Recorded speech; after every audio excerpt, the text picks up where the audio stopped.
So ayan guys no, maulan yung panahon natin ngayon. So kanina pa 'to, ang lakas talaga ng ulan, hindi kami makalabas. Tapos si hubby ko naman ay nasa nandun sa bodega kasi sabi niya ano daw, aayusin daw niya yung generator kasi parang there's something wrong daw kasi kahapon wala kaming kuryente.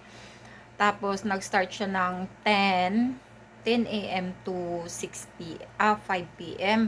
Tapos sabi niya sa akin kanina parang may diferensya daw yung generator. Ano pa lang naman 'yan? Um, Mag-iisang taon pa. Bihira lang naman ginagamit niyan. Sabi niya, parang need na daw na mag-change oil daw. Hindi ko naman alam yun. Yung ganun pala yun. Yung parang sasakyan din pala yun no, na mag-change oil. So, ayun, ginagawa niya siya na mismong nag-aayos. Siya na mismong nagpalit ng oil. So, eh, ayan, tingnan natin siya kung okay na ba. Kasi kanina pa niya tiningnan yun, tapos, distract siya. Kasi, naglalaro ng cellphone, yung ganun. Pero alam niyo guys, kahit medyo malamig ngayon, lakas ng ulan, ayan, yung aming aircon ay naka-on pa rin yan. Kaya, kailangan talaga naming may backup, no? Pagka walang kuryente, ganun, kailangan talaga naming may generator na backup para kasi ewan ko pa din sa kanila, hindi sila pwedeng walang na aircon ganyan. So don't mind the background na lang ha, kasi hindi pa ako nakapag-ayos. Dami pa naming liligpit. And so anyway, punta natin si Habi na din siya sa bodega. Ay, ano ba yan? So ay nag-ano pati sila, tawag nito, ayan naglaba. Kaya kung makikita ninyo, ang daming sinampay dyan. Dyan kami nagsasampay. Ayun, may manok pa dun sa shelf. So, ayan si Habi, busy siya. Busy siya. So, ang aking Habi na masipag.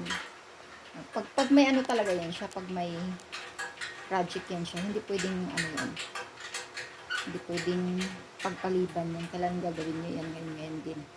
Tapos yung makikita nyo doon, yung mga box doon, niya yung mga parcel, yung pinaglalagyan ng mga parcel niya, hindi pa namin nalinis, so hayaan nyo na yan. So say hi. So what's the problem of that? I'm taking a video. Problem? Maintenance is the maintenance. problems.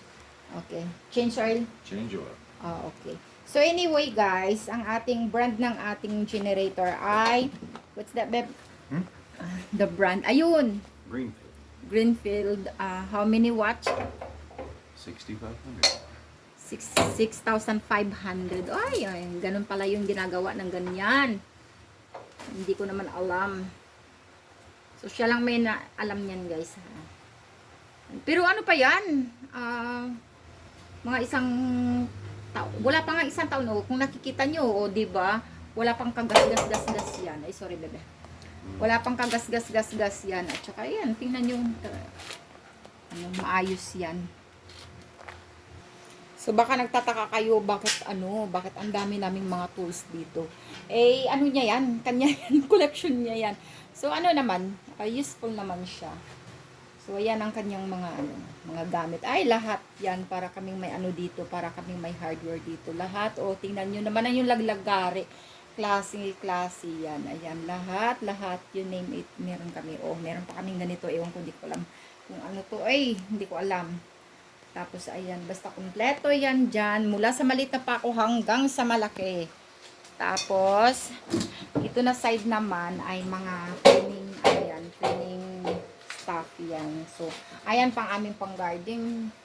Mga garden tools, yan. May mga fertilizer dyan banda. Yan, gano'n dyan. Sa taas naman ay, gumagana yan lahat ha.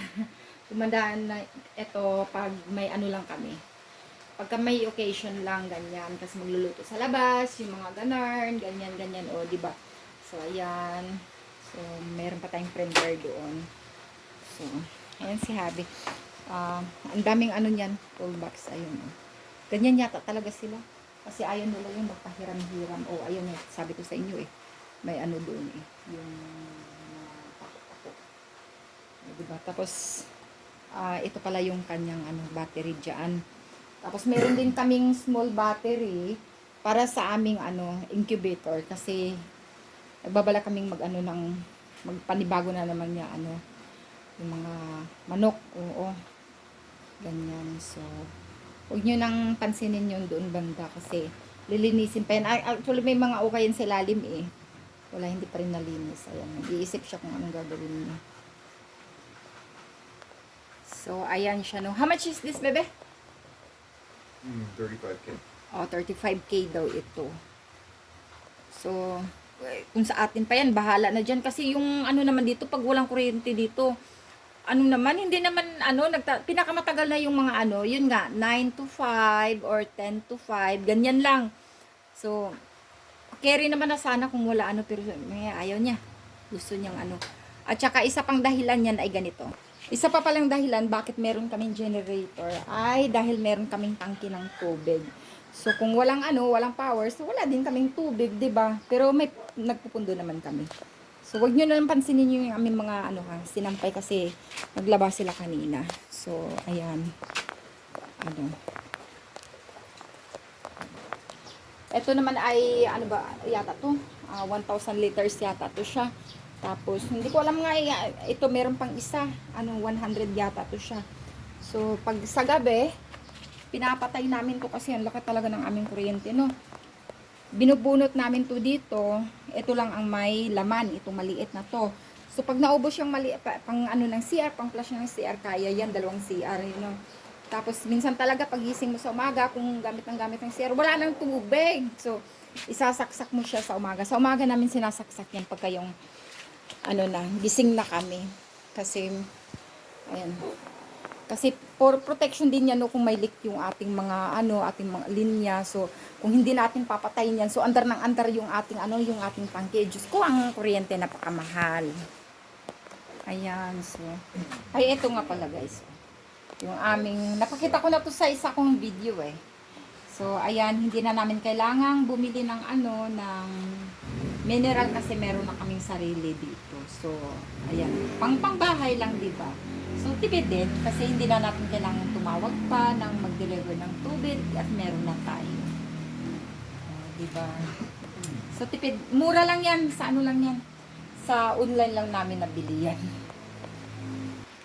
So, ayan lang guys. Update ko kayo kung anong kinalabasan doon sa ginawa niya doon sa generator. So, update ko kayo. Nandito tayo sa kusina ngayon.